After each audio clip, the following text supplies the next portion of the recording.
Hey, welcome to Screenplay Junkie. My name's Drew Hellmich, and I'm a screenwriter. Film is a pretty sweet medium of art.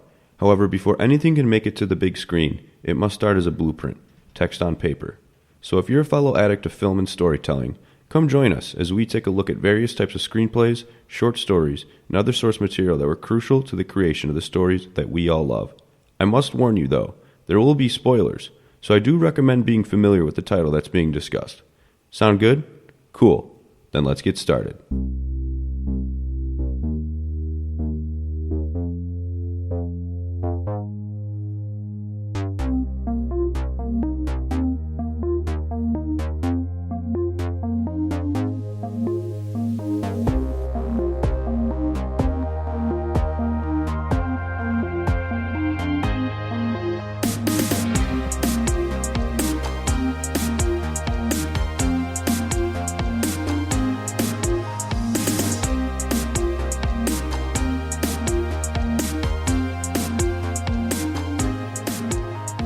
Welcome back, fellow story addicts, to Screenplay Junkie, episode number 38.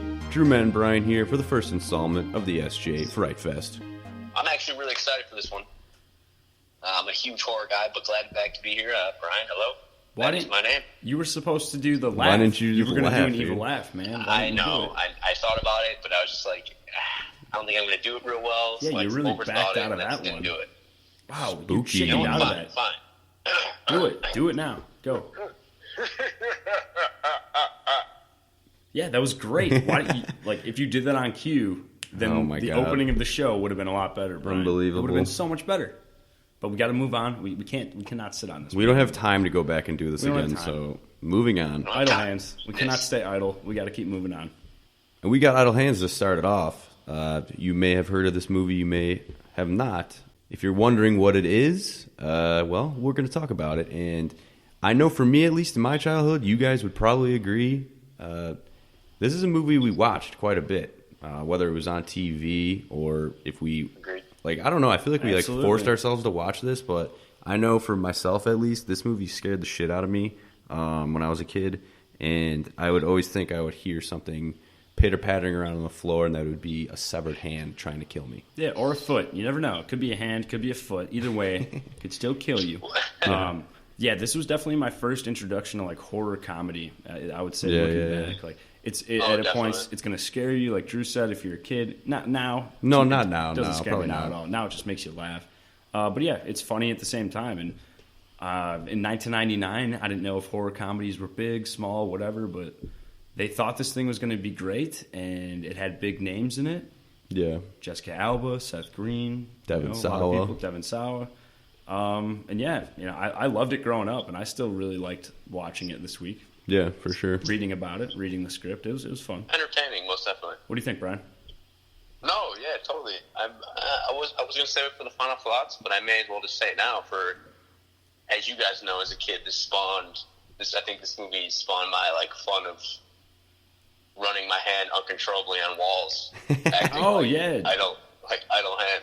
We did used to do that, yeah. Yeah. That was fun. On the ceiling, just letting it go for his own way.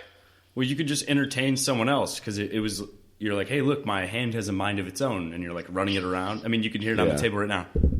Right? I was just doing it. Yeah, I heard it. Yeah, entertainment. That's. I mean, I just entertained you over the radio with my hand. I mean, so it's exceptional. Let's move on to the IMDb info, huh? Yeah, sure.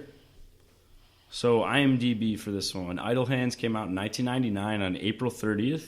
It's got a 6.2 rating on the website by The People, so that's pretty solid. Wait, did you say this came out in April? Yeah, this came out on April 30th of 1999. That already pisses me off. Well, because it should be like a Halloween-type movie. Yeah. Yes. Well, it's listed as a comedy, then a fantasy, then a horror. So it's a horror third, apparently. That's weird. I'll go ahead and read the logline. A teenage slacker's right hand becomes possessed with murderous intent. Well, I'm going to backtrack just with the listing of the genres because it goes alphabetically. That's it? Yeah. Oh, it does. Yeah. CFH. Yeah. Whatever. Well, this movie was directed by Rodman Flender. I'm going to say that name again. Rodman Flender. Hell yeah. Oh. Rodman Flender? Yeah, he sounds like a player in the NHL. or something. You know, he's like a defenseman. He's got no teeth. Slender. I think he directed Leprechaun 2. Really? Yeah. So, I mean, this Oh, guy's... wow. That's a terrible film. He's a big name. Watch out for Rodman. Yeah, that movie sucks. Wait, would you say Leprechaun 2? Yeah, I'm pretty sure. So that's sure. the one where they're in the hood. I think so, maybe. Yeah. Could be wrong, but... Leprechaun in the hood. I've He did never one of- seen a Leprechaun film, I don't think. Well, you should watch one. We should read the script one day. No, I don't want to do that. All right, so this movie was written by Terry Hughes Burton and Ron Milbauer. Starring in this movie was Devon Sawa, Seth Green, Elden Henson, and Jessica Alba. Yeah. And we've mentioned some taglines in the past, taglines for movies. This one's got a great one. It says, "The film that gives horror movies the finger." Oh, my. I've heard other ones that gives horror films the backhand or something. Okay, I've heard, there's like multiple, like... Yeah, because the bad guy in this movie is a... severed hand. It's a severed hand that's moving around, walking around, doing its own thing, trying to kill you. Watch out. Well, it was once attached, but yeah, we'll get there. All right, so this movie didn't do so well in the box office, so they made it for $25 million. $25 million Oh, in wow. 1999 That's a lot. for a horror comedy. That is a lot. That is, a yeah. lot. I never would have suspected that much. In a way. Worldwide, cumulative worldwide gross. Only $4 million. So, I mean, that sucks. Yeah, it's unfortunate. Wow, That that's sucks. really bad. Yeah. All right, let's get into the trivia for this one. So, the neighborhood that they filmed this movie is actually the same neighborhood that they filmed Halloween in 1978. That's cool. Yeah, I mean, just maybe the director wanted to do that as an homage to the classic most horror definitely, movie, yeah. which we covered past episode. Check it out. Yeah. Yeah, see that? You're just working a plug for your own show. That's how you do it. All right, so Jessica Alba. I want to talk about her because this was the first time I've ever seen her on the screen. She was 17 years old when they filmed this. Wow. Yeah. So just know that when you watch it, everything you're thinking, she's 17. I don't know how old she is now. She's definitely, I mean, I don't know. She could be like 40. I don't know. Like, something. I don't know, late 30s. Whatever. She's the Invisible Woman and Fantastic Four. Right. Yes, she is. Yeah. Exactly. Yeah. She probably used that power to escape from the crawling hand if it was coming at her.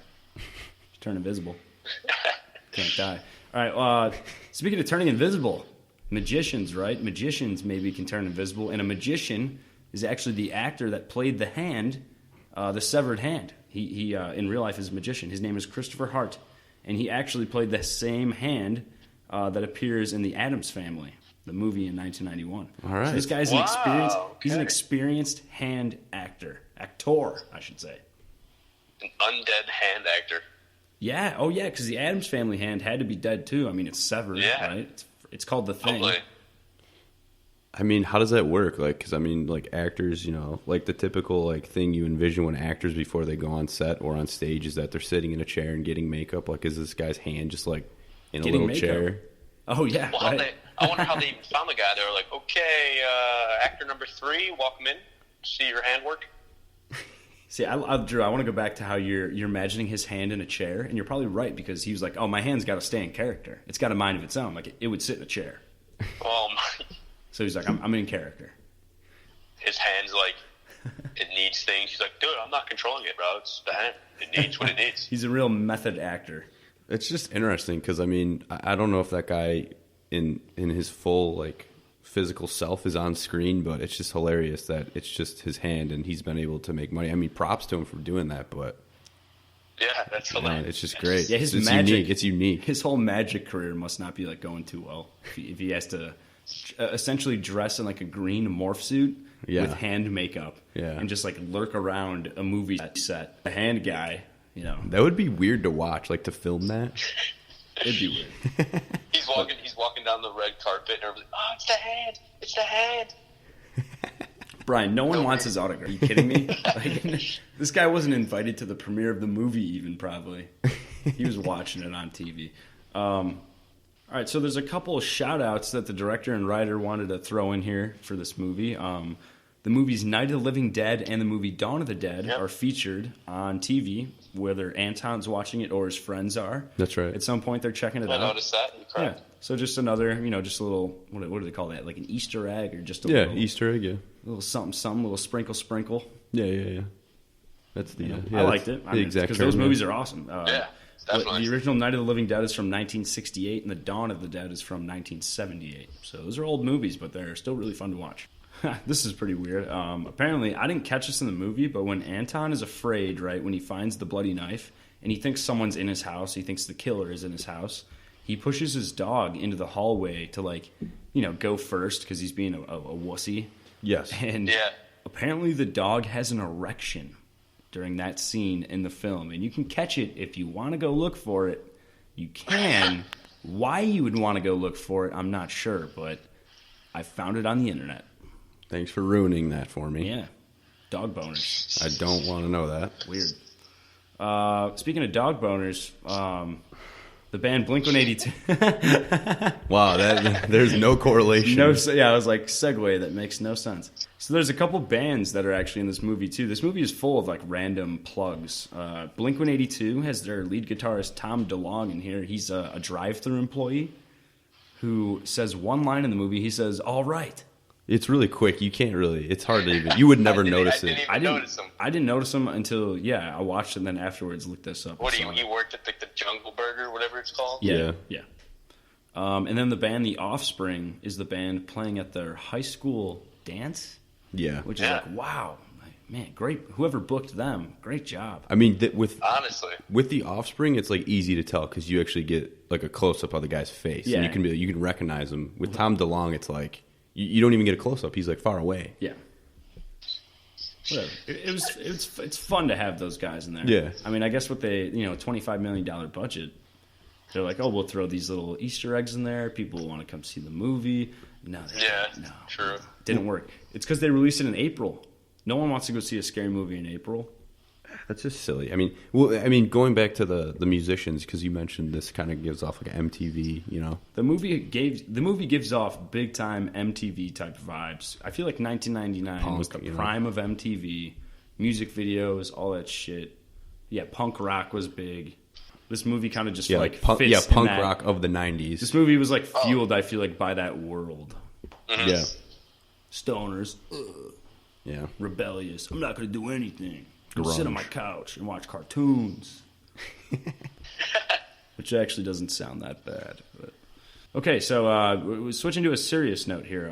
So this movie had to delay its release, actually, because of the Columbine shootings that happened in Colorado, if you guys will remember. Yeah, I know what scene you're talking about. Horrible. Obviously it's a horrible tragedy, but apparently, the people who produced this movie were behind it, decided to wait to release it to make sure that, all of America was... I guess, desensitized enough, right, to Columbine to accept the movie, which... About killing. Well, just give it time. Yeah, to give it time, which we're obviously not going to talk about that whole situation.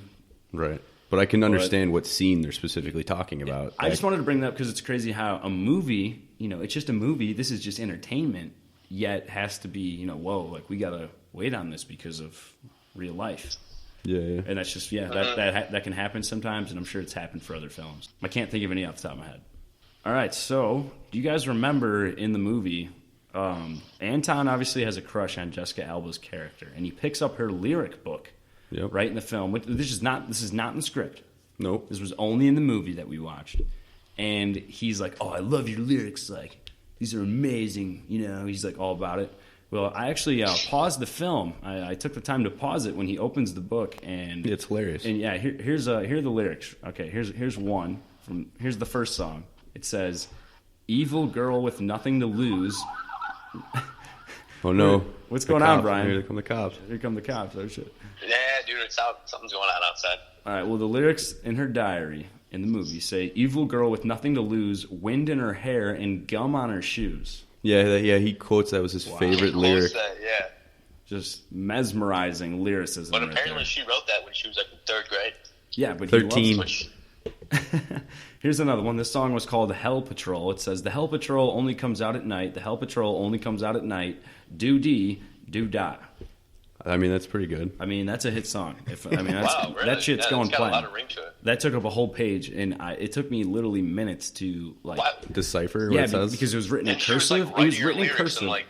I have not read cursive in ages, guys. And I had to sit down there and be like, is that an F? Is that an S? Is that a P? What the hell am I reading?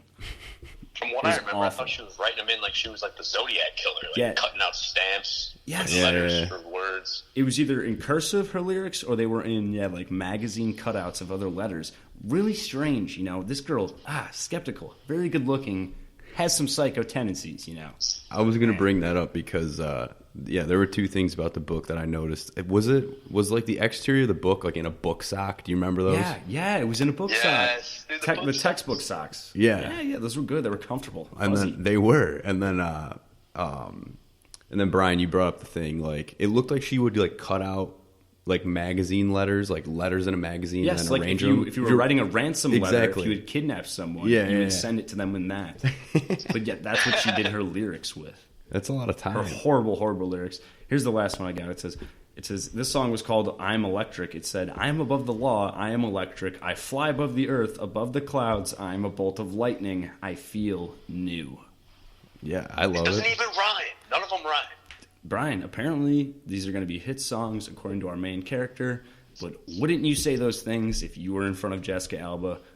I probably would. She's a bassist. Yes. She doesn't really write lyrics. Yeah, she's that's bassist. True. She was supposed to be a bassist in the script. Yeah, correct. Yeah. She's playing the bass. Slapping the bass. It's all good. Slapping. All right, and that's all trivia. Script info, like we said, written by Terry Hughes and Ron Milbauer. There was no draft date or draft number included. However, it was easy to tell that this script was in its early drafting stages because it was, the plot points were there, but a lot of the scenes were pretty much radically different. Different characters, additional characters. I also thought like they wrote the script in the 80s because there were a lot of 80s music referenced and like 80s like pop culture references that like 90s like 20 or not even 20-year-olds high schoolers they wouldn't care about. They wouldn't give a shit about it. So I don't maybe, but anyways, it was 105 pages, so it would have been like an hour and 45 minutes, but the movie was an hour and 32. So they did some cutting. Also, the title of the script, Idle Hands, apparently derives from a Bible verse that idle hands are the devil's playground. Mm-hmm. That's a quote from the Bible. That's a direct quote. Okay. And it makes sense. I don't care what your religious beliefs are. Basically saying that being lazy is bad. Yeah. No one can disagree with that. But they're not lazy. They're efficient. No, I'm saying that's like one of the biggest like sins, right? One of the deadly sins, sloth. Wait, like the creature? No, sloth. I'm not sure about that. Like in the movie Seven, the 7 deadly sins: sloth, greed. Sloth is a synonym for greed? No, a deadly sin. Well, what does the sloth factor into this? Because if sloth is just, it just means you're lazy. Oh.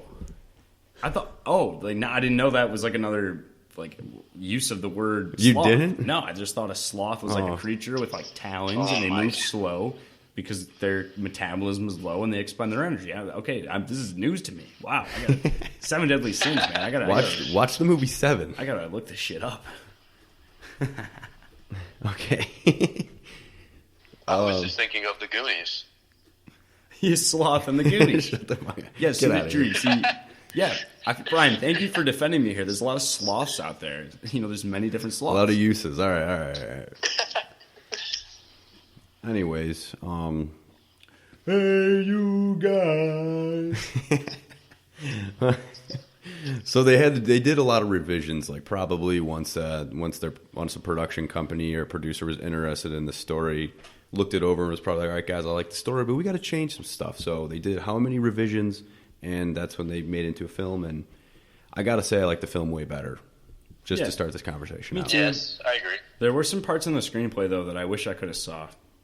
Yeah. All right, yeah, we'll get there.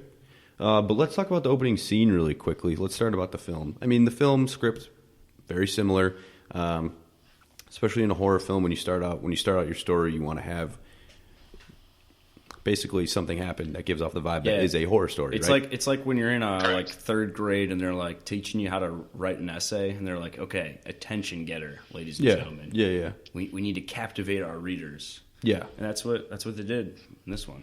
Yeah, because we have two adults who we later find out who are Anton, our main character's parents, and they're going to sleep. And once they turn the lights off, there is "I'm under the bed" written on the ceiling in glow-in-the-dark paint. Which, that would be scary. Tough to buy. I don't know how hard it is to find glow-in-the-dark paint. I don't know if you can just go to your local like Home Depot and get that. I'm not sure. I don't know. Probably. I don't know. Glow-in-the-dark paint, really? Maybe. I'll check it out. We'll check it out later. I don't know. That was just a thought I had. I was like, man, glow-in-the-dark paint. That's not your everyday paint. Most people's paint they want to see in the daylight. You know what I'm saying? I get what you're saying. Yeah. How do you know if you spelt it right? You got to paint in the dark. Yeah. That's true. That's true. Anyway, logical questions.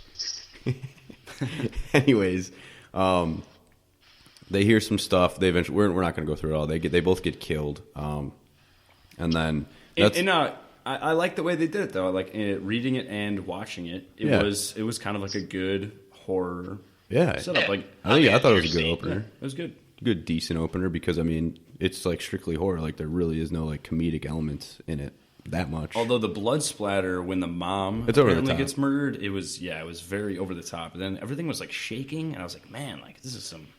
Yeah, it's over weird. the top murder here. This is like definitely like over the top movie type stuff. But then we transition over to. It didn't even look. It's not the next day, as you learn. It's like days later. Yeah, it had to be. We just weren't involved in the story because Anton wakes up and he's just this dude is oblivious. So let's talk about him. Who is Anton, guys? Who is he? This dude is a caterpillar. Wait, does that mean he's going to turn into a butterfly though? Well, in the end of the movie, he did fly. I feel like, there's really not a point in the movie where he's in a cocoon. But that would just make for a boring movie, if someone's in a cocoon. But keep going, Brian. Who's Anton? Yeah, he is the definition of laziness, the definition of stoner, getting stoned. He's totally. It's just like the couch potato is the way I look at it. Mm-hmm. Yeah, a freeloader, but also like not even just personality wise, just as far as like a typical character, right? Because characters want things, but Anton doesn't want anything. He has no goal. He has no motivation in the story until later on, really. Well, I think his friends ask him within the first 15 minutes of the film. They play out. Yeah, they're like, "Well, what do you even want in life?" He's like, "Man, I just want to watch cartoons all day and have a pretty looking woman, like something like that." That was his answer. It's like, cool, Anton. You're definitely gonna achieve that when you watch TV all day. Yeah. So he kind of just goes through his day, his morning, oblivious, walking by blood. Yeah. The cat's licking an eyeball. His parents have been missing for days, and he really even hasn't noticed. Yeah, because groceries are missing. That's when. That's the cue. The food starts disappearing, and he's just my food's gone. Yeah, but he's just smoking. But actually, let's talk about his buddies so he's out of weed, right? Because that's all he does. So he calls up his buddies to go get some more weed, and then that's when we meet them. That's Seth Green, and I don't remember the other guy's name, but he's in like Mighty Ducks, one of the Bash brothers. Let's describe them. Matt, you want to talk about them for a second? Yeah, they're just slackers, just like Anton. Stoners.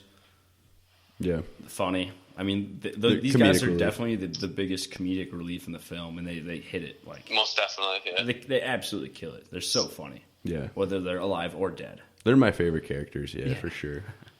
But in the script, so in the movie there's only two. In the script there's three guys, and I'm glad they got rid of the third guy. Just condensed the three guys into two. There's really no point to have three. In my opinion, it's just another character. It's tough to make the audience like the character. It's tough to give them enough lines, enough backstory, all that stuff, and chemistry between all four of them. If there were four, I think the third guy, if he would have made the movie, his death was like a chest wound or something, right? Is that what it was? Yeah, I mean, it was like, so there's the bottle to the head, which is also in the movie. There's the severed head, which is in the movie. But then the guy who got the severed head, like, also got his heart ripped out. And then the third guy just got a knife in the back of his head. That was it. Yeah. Oh, yeah, that one was bad. And then we're introduced to another character, Debbie. So this is like another storyline that's occurring that eventually intersects with Anton's. That's played by Vivica A. Fox. And she's apparently like, she comes from a family of like, I don't know, demon hunters or just devil hunters, whatever. Their whole purpose is just to kill the devil. Yeah. And in the movie... Oh, wait, hold on. How about the fact that all her ancestors have just failed up to her? Yeah. That's a lot of pressure. I mean, I get killing the devil. Yeah, that is a lot of pressure. Yeah. Well, no, that they failed. That was something I thought about as well. It's like, she said she went back for ages, but they still haven't stopped it yet. Yeah. But I want to talk about her really quickly because her existence in the movie and in the script is pretty, I mean, not even pretty similar. I hated her existence in the script. I thought she was a worthless person to even be in there. Because in the movie... Whoa. I'll explain. Because in the movie, when we meet her, she's dressed up as a nun and she goes into a jail because she's looking for specifically people with possessed hands. Yeah, she's in disguise. Yeah, she knows who she's looking for, and that's when we see that there's a guy in a cell, and he's like completely crazy. He's a mute, and his hand is really shriveled up because it was taken over, and it moved, whatever. Maybe he got jailed, and the hand had to move on to someone else, right? Yeah. Correct. But so right there, as an audience member, you're like, okay, something is going on here. What is this? In the script, you don't get any of that at all. There's no backstory as far as what she's experiencing, what she's going after. And plus, she has a freaking parrot named like Hot Train or something. Hot Train. What the hell is his point? I think that it was just, they were just trying to be funny and it was dumb. It was just like, why would this demon hunter have a parrot? Like the special one that knew about the devil. That's the way I took it when I was reading. She was like yelling at it, trying to like make it speak, because I guess maybe it would tell her where to go. You thought the parrot was like a guru, like a devil guru? Exactly. No, it was just a dumb parrot. Yeah. For us and for the character. Oh, okay. I mean, basically my point with Debbie is that in the script, her whole story was severely underdeveloped, because in the movie, at least she helps with bringing this to closure.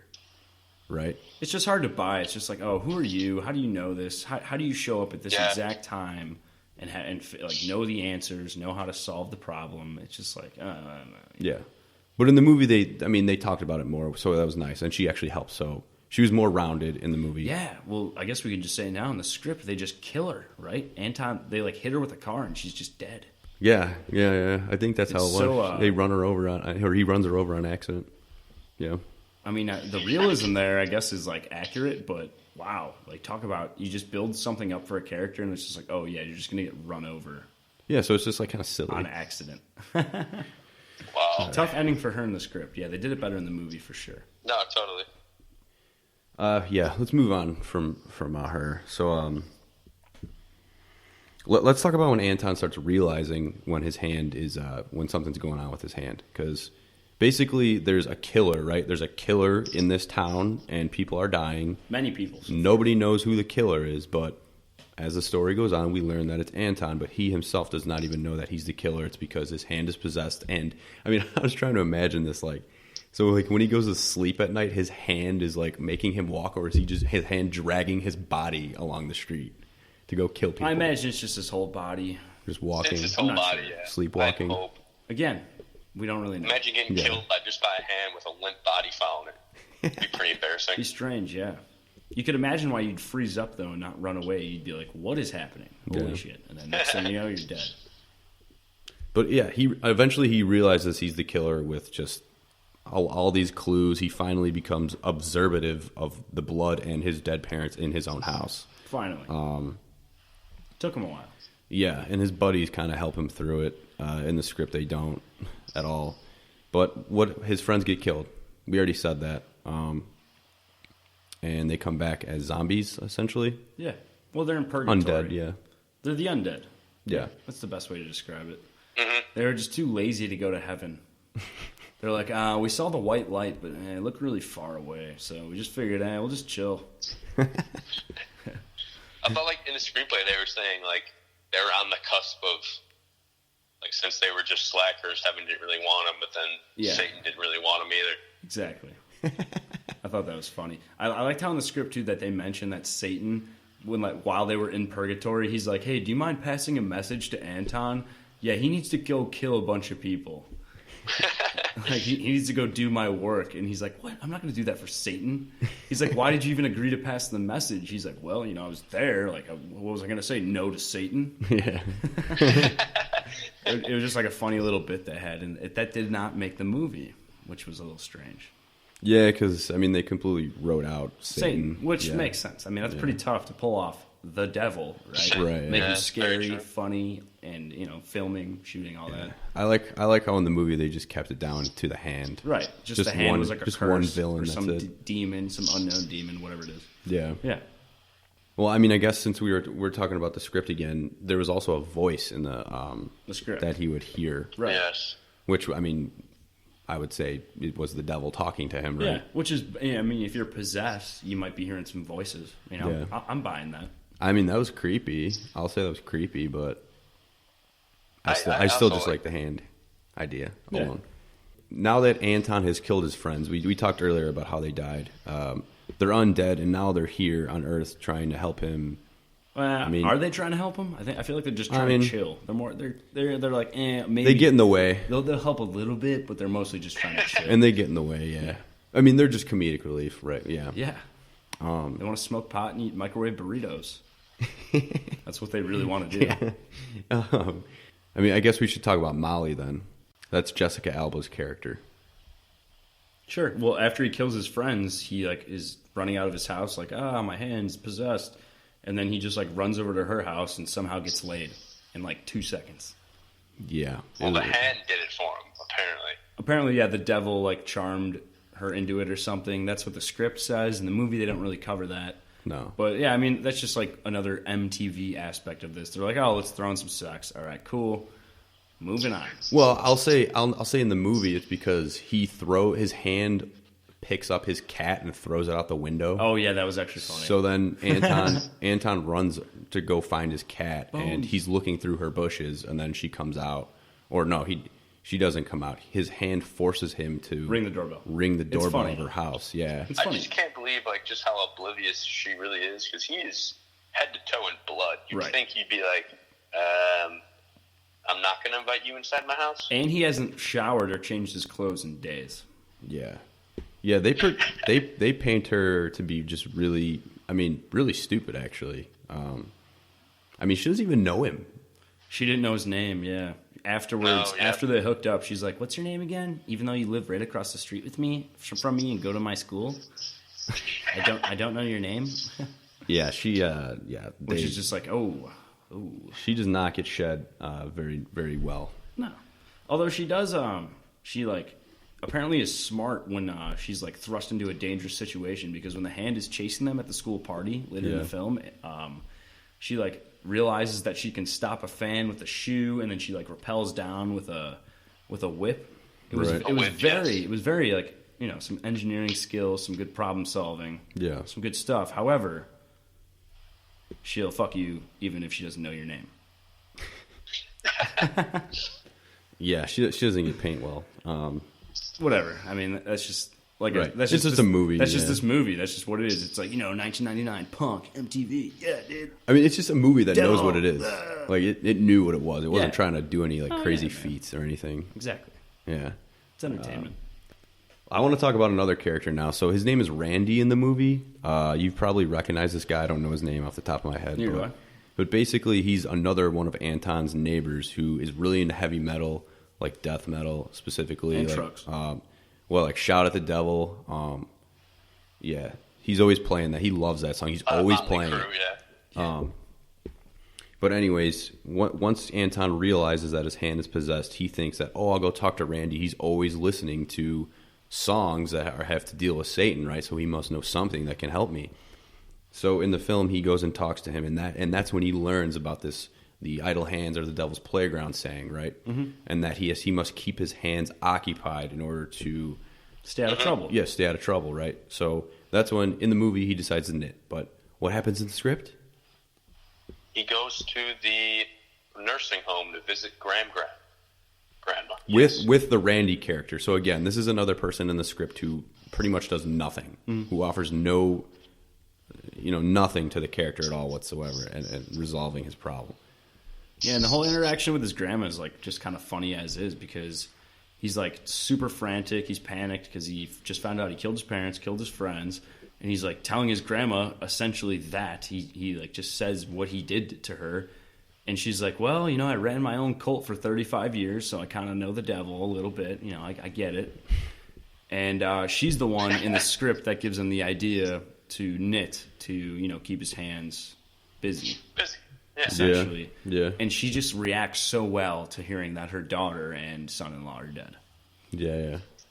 Yeah, and then she has like a boyfriend, Leon or something, who's just like dumping his pants. I don't know. I hate it. I hated that addition. It was really dumb. I'm so glad they cut that out. It would have been weird for him to like leave like his everything that's there, all these dead bodies, just to go to a nursing home real quick. Like, it didn't make any sense. It was dumb. But having the grandma run a cult for 35 years, that was pretty funny. It was funny. So Anton, he knits. And he inadvertently kills 2 cops. We don't really have to go over that. I mean, unless you guys want to. No.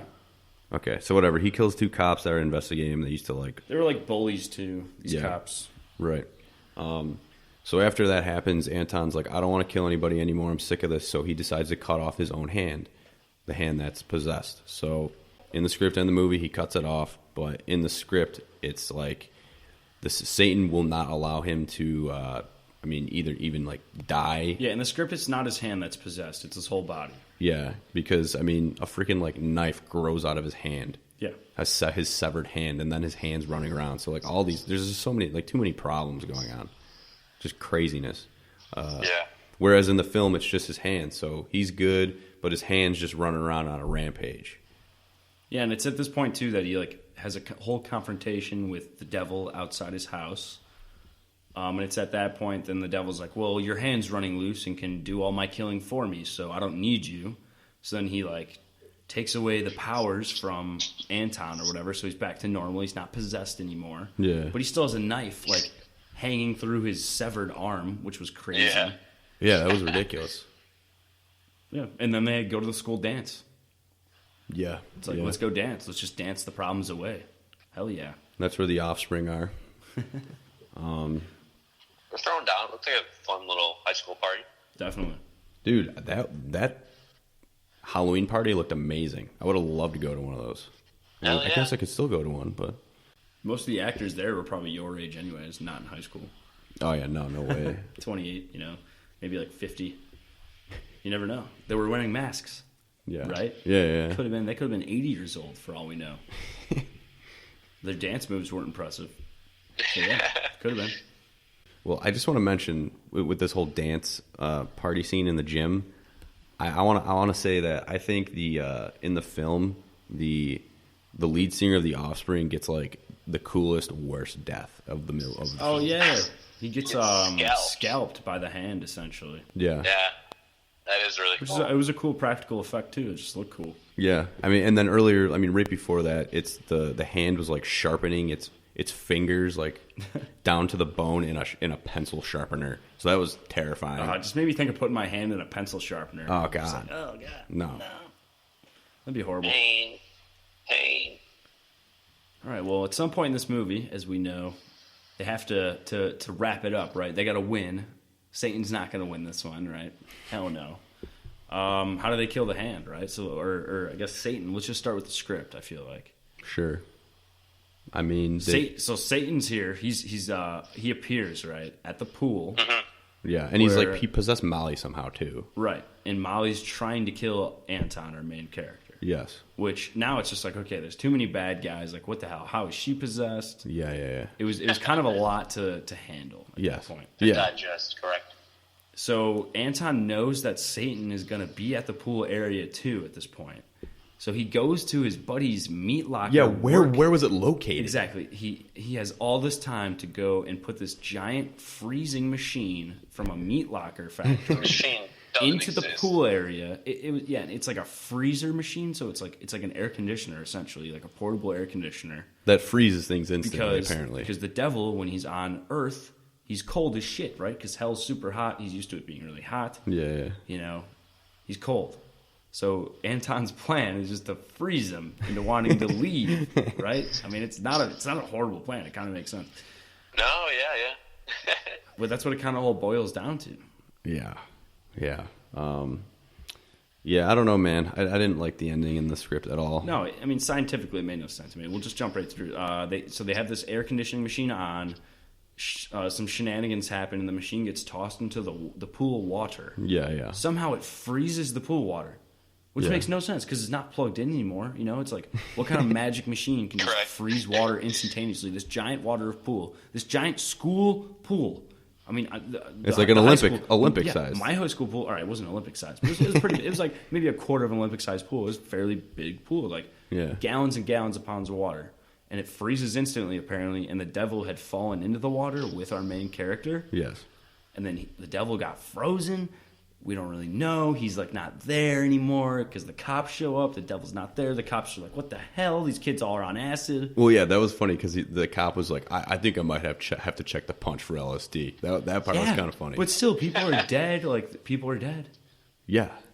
I mean, it was just like, whoa, like, how do you, because the devil wasn't even there anymore, but if the devil was frozen, how do you escape? How do you escape being frozen? I don't know. So many questions. Yeah, it was ridiculous. It was crazy to read. I mean, it was so different than the movie ending. It was so different. Well, I mean, also at the very end of the script, too, like in the film, we'll go over the film ending, too, but Anton's, like, apparently paralyzed. Like, he gets screwed, man. He's paralyzed from, like, the forehead down. Yeah, the forehead down. Into the ice, right?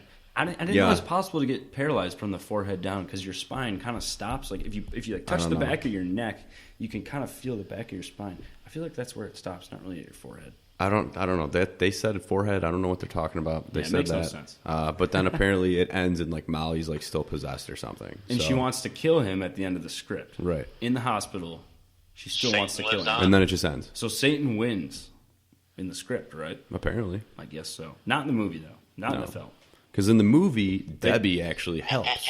And the movie ending is so goofy compared, right? Like, oh, yeah. The last 15 minutes of the movie, they just went for comedy. Totally. Just goofiness. Yeah, they just wanted to make you laugh and like leave you feeling good. The hand's just like in a doll. Like it's in like a hand puppet. Yeah, which was weird. A hand puppet in a hand puppet. It just really wanted to be a puppeteer, the hand. But, I mean, what else can it really do? It takes Molly because it needs to like offer a soul to the portal to hell or some shit. Yeah, to open some kind of gate. They didn't really go into that. Yeah, something like that. She's strapped to the top of a car and she's being elevated to the ceiling and like going to get smushed right into a portal. But into a pentagram. Yeah. And Anton and his dead buddies are trying to alleviate the situation. And what do they turn to make it better? I forgot what the name of it is, but Mighty Joe Bong. Mighty Joe Bong. I laughed really hard when Seth Green said that line. It's pretty funny. Yeah, apparently, like, weed gives them strength. Oh, and he's like, it'll give them the strength to pull the lever that the hand was also pulling, trying to push the girl, to her death. Yeah. It was funny. I mean, they just literally went for the whole goofy ending. Yes. Our main character, Anton, takes a hit of the bong, blows the smoke at the possessed hand. Yes. The doll. Gets him stoned. Yeah, and it gets it high, and then it lets go of the grip. And then the, what's her name? Jessica Alba? No, Debbie. She comes in with her knife. Yeah. Just throwing knife from 100 yards out. Bam. Hits the hand right in Seth Green's chest. And then it just sputters some smoke. And it's very anticlimactic. Well, yeah, I mean, it's hilarious. But it's funny. They're even aware. I recognize that, yeah. Yeah, because Seth Green's like, that's it. Was a good joke. No exploding heads. Great joke. He's like, yeah, that was kind of weak. So at least they recognize it. Maybe they were making fun of their original ending. I don't know. Maybe. I mean, it was funny. It really worked. The goofiness. I liked the goofiness. I could see how other people wouldn't like it, but I liked it. Yeah. I agree, yeah. Yeah, and then it's just kind of a happy ending, except for the fact that a car crushes Anton. Yes. But I mean, he's in the hospital. He's all good. He's going to heal. He's alive. Yeah, he's got Jessica Alba. Yeah, exactly. He's still in that full body cast, but it's a happy ending at least. Yeah. He's winning, yeah. And his buddy's got in heaven. Yes. Heck yeah. And that's it. I like the classic. They full circled the I'm under the bed and his buddies are pranking him from heaven. That was funny. Yeah, solid ending. I mean, that would be kind of scary.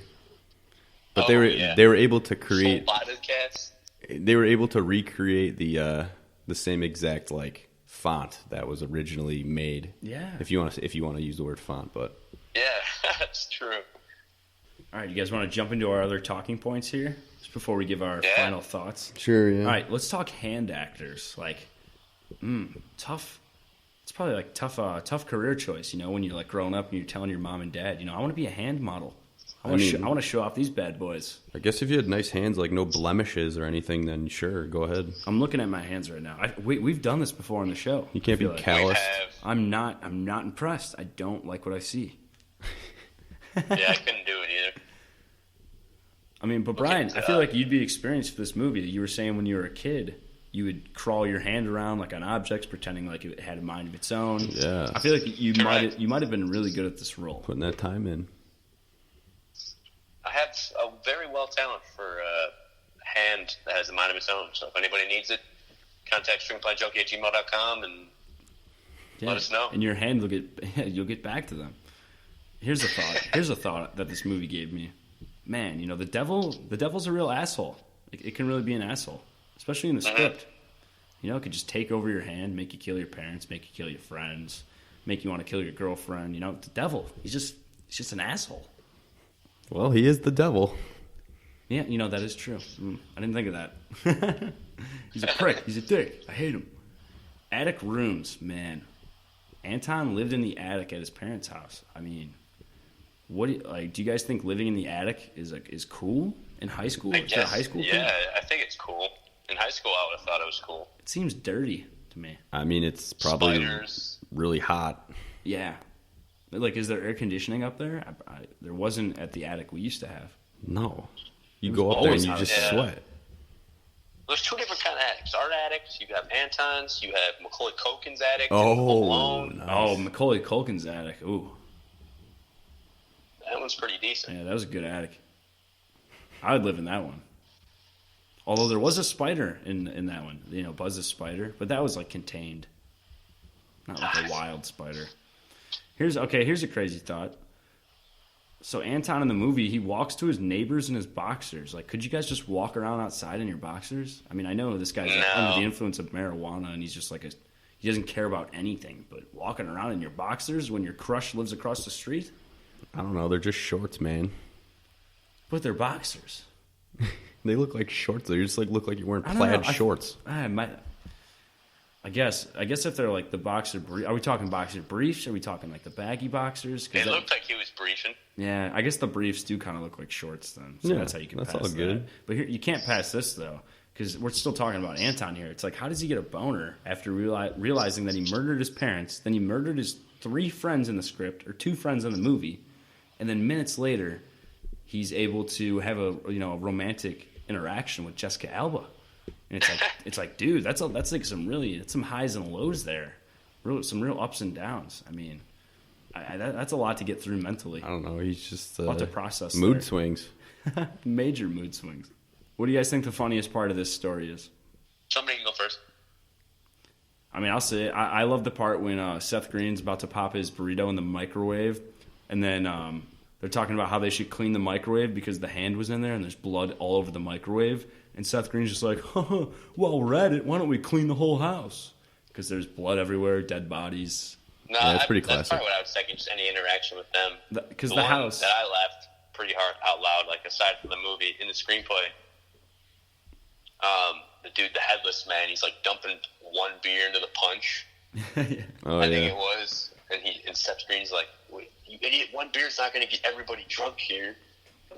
That was classic. That was in the screenplay. I thought that was very funny. And then he had like another beer in his pocket. He's like, "Don't worry, dude. I got 1 more." Not gonna do anything. I don't know. I had a couple. Matt, the one you said is probably my favorite, but then the other one that I'm thinking of right now is probably when Anton realizes he's the killer, or when his friends help him, because Seth Green pulls a clue from Anton's dead mom's like hand, and it's just like a part of his shirt, Anton's shirt, and Seth Green realizes it, and he goes up to Anton, and like it's like a perfect match, and Seth Green just goes, "The killer was wearing your shirt." As they just know that their friend's the killer at this point. Complete denial, yeah. Yeah, that was funny. Or the other part, or the other guy, because there's like blood. It says ant written in blood on the ground, and the other guy's like, "They were killed by ants." Yeah. It's just like that was very funny. It's just like, what? Like, it's stupid humor, but like it's just, I don't know, it's just funny. Even the part when his friends get there and they're like, he's like, "Guys, I need to show you something," and they're like, "Whoa!" And they're like, his dead parents are on the floor, but they just don't see him. All they look at is just the boobs on the TV because he's watching like some spring break like music video, Girls Gone Wild type music video thing, and they just start dancing. And that's like all idiots. they care about. Yeah, they're oblivious to two dead bodies. Genius guys, real smart. All right, let's move over to final thoughts then, huh? I'll go ahead and start. I mean, I really liked reading the script. I thought it was funny, especially because this is a movie I'd seen a lot. So I read the script for this one first, then I watched the movie. And I enjoyed the script because I thought it was different. I liked reading and like envisioning the devil as like a character talking to Anton. And it made me think of Tenacious D, The Pick of Destiny, the movie where Jack Black and Kyle Gass confront the devil and have like a guitar battle with him. I was imagining like the way the devil looked in that movie as the way Anton was talking to the devil, and it was just kind of nice to go through a different ending. Watching the movie is really funny too, or watching the movie is really entertaining too. It's a lot more funny sitting down and watching that. Like Seth Green and the other guy that are just his buddy that are zombies. They're hilarious. I liked even like the effects in the movie. Like we talked about that one practical effect with the Offspring guy. I like the way they did the hand. Like it looked cool. Like I don't know how the hell they did that in 1999. Maybe with a green good. Screen. I don't know.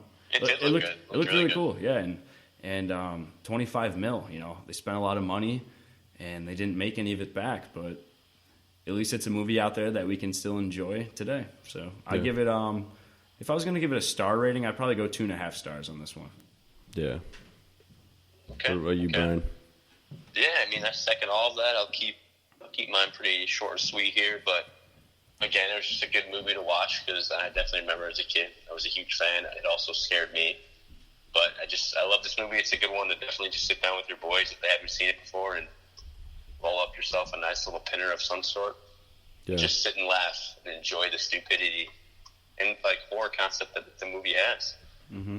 I'd give it a 2.5 out of 5, maybe a 3. I enjoy it though. I always enjoy watching this film.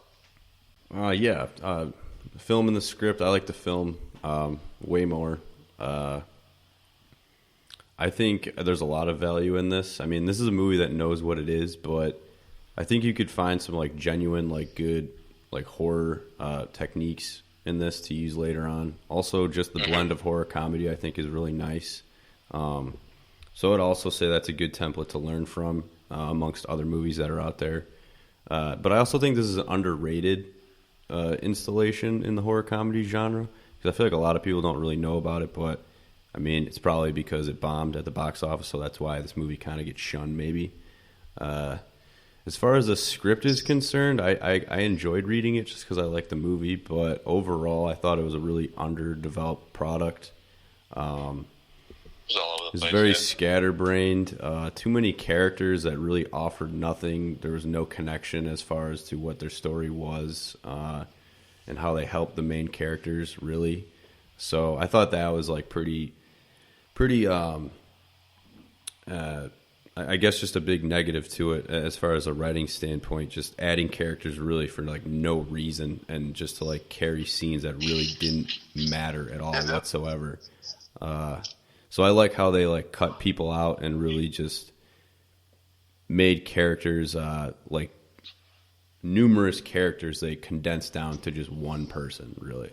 So that's what I liked as far as from the development process for sure. Mm-hmm. Yeah. evolution, rather, of the script. No matter what platform you're using to listen to us, I just want it to be known that we're available on iTunes, Spreaker, and YouTube. So if you like our content, please be sure to follow all of our channels so you can stay in the loop with new episodes. Also, feel free to give us a rating and leave us comments, or send us an email at screenplayjunkie.show@gmail.com. We'd love to hear your feedback.